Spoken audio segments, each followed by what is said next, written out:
వేలం వెర్రి. వేలము వెర్రి. వేలమో వెర్రి, వెర్రియో వేలమా అన్నట్టు అది. సరే ఆ 2 వేరు వేరు పదాలు అనుకుందాం. కలిసినప్పుడు దాని అర్థం మారిపోతూ ఉంటుంది. వేలం అంటే మామూలుగా ఆక్షన్ అని అంటూ ఉంటారు ఇంగ్లీష్‌లో దాన్ని. అంటే పాట, పై పాట అంటే బేస్ రేట్ ముందు ఏదో ఇంత సర్కారు వారి పాట అని ముందు చెప్తారు. దాని మీద ఇష్టం వచ్చిన వాళ్ళు వారికి ఏది కావాలంటే అది సప్లై అండ్ డిమాండ్ థియరీ ప్రకారం లేతే పంతాలకు పోయి కూడా ఆఖరికి గణపతి ఉత్సవాల్లో లడ్డూ దగ్గర నుంచి అనేక వస్తువులు వేలంలో పోతూ ఉన్నాయి. అట్లాగే ఈ మధ్య కాలంలో మనుషులంటే రదర్ క్రికెటర్స్, ఆటగాళ్ళు. క్రికెటర్స్ కూడా వేలంలో అమ్ముడుపోతూ ఉన్నారు. ఇది వేలం వెర్రి. అసలు మామూలుగా ఏంటంటే ఈ సంపన్న వర్గాలు ఒక్కొక్క టైంలో ఒక్కొక్కటి వాళ్ళకి అభిరుచి, రదర్ ఇంట్రెస్ట్ లేదా స్టేటస్ సింబల్.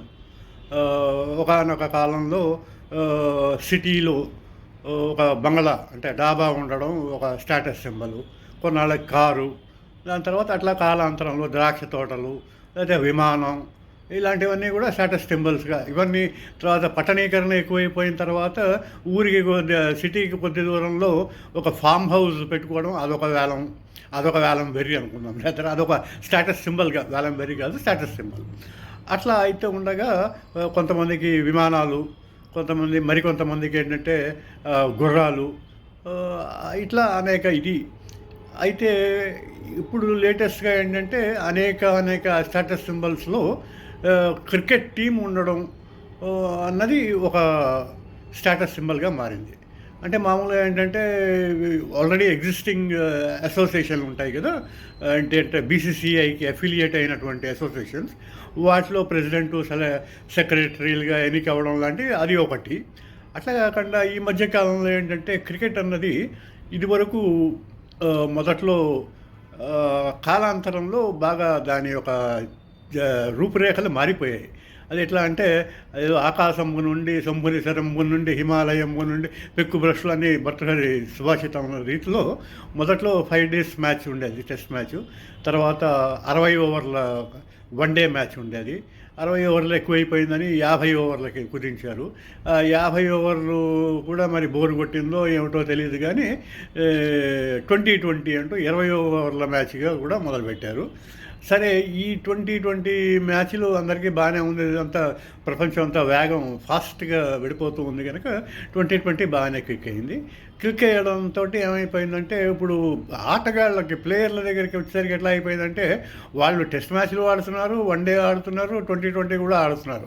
అయితే ఏ రూపంలో ఏ స్టైల్ అవలంబించాలి అన్నది అందులో కన్ఫ్యూజన్ కనిపిస్తూ ఉంది ఖచ్చితంగా.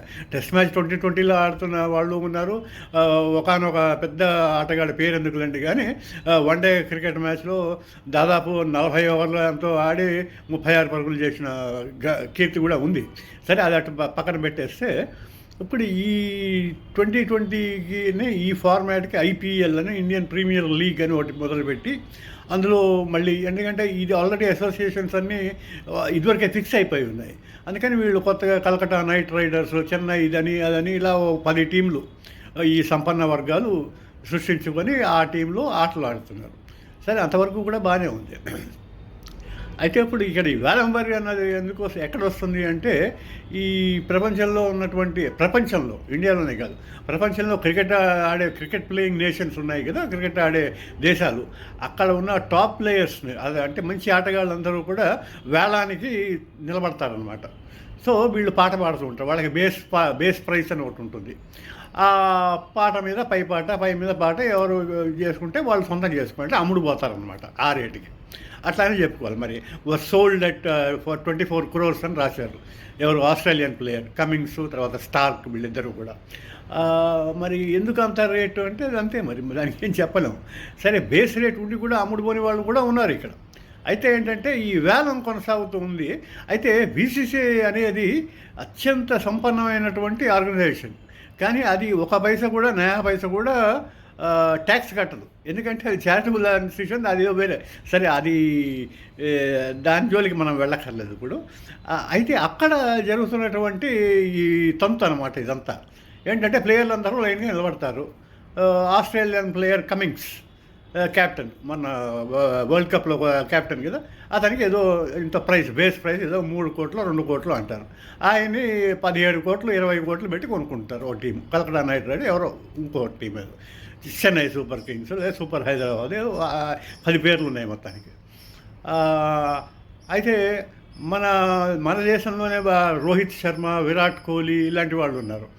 వీళ్ళకి 6 కోట్లు 7 కోట్లు 12 కోట్లు మహా అయితే 6 నుంచి ఆ రేంజ్లో వీళ్ళకి.